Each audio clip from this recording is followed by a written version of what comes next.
الو، السلام عليكم ورحمة الله وبركاته. كيف حال يا اخوان؟ طيب ان شاء الله كويس. شوف الكهرباء اليوم بنركب، شوف كيف تركيب الدولاب هذا. شوف دحين اول واحد هنا، شوف الداخلي كهرباء. شوف هذا ده ركبنا داخلي كهرباء. دحين خارج هذا حق السلاك حق الكتروني. شوف سلاك الكتروني. دحين شوف هذا في ارقام حق انجليزي، لازم هو ركب سلاك ثلاثة بي كيو اي. شوف هذا نفسه في واحد اثنين ثلاثة. هذا ثلاثة سلك دحين، هذا عشان حق الكتروني لازم نركب هذا، لو ما في ما يشغل مكيف.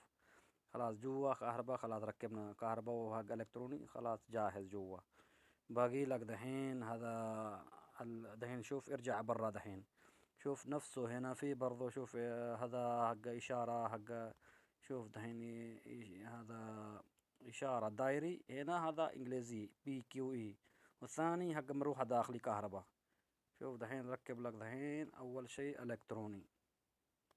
هذا دحين شوف هذا حق إلكتروني ثلاثة سلاك بي كيو، هذا ثلاثة سلاك ركبه. بعدين حق ثاني، شوف أول شيء هنا حق هذا وهذا بي. ثاني زرقاء هذا زرق سلك هذه، هذا كيوي. شوف ثلاثة دحين خط هذه. هذا إلكتروني ثلاثة بي كيو إي، هذا ثلاثة. دحين شوف هذا كهرباء حق داخلي مروحة داخلي.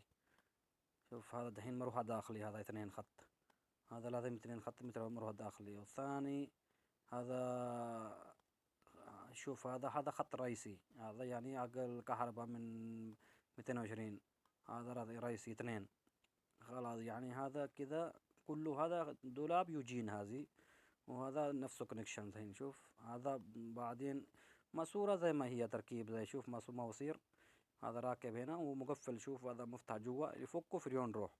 باقي ان شاء الله فيديو تاني جاي ان شاء الله برضو اعلم لك هذه كامل تركيب ان شاء الله. في فيديو جاي ان شاء الله يكون كامل.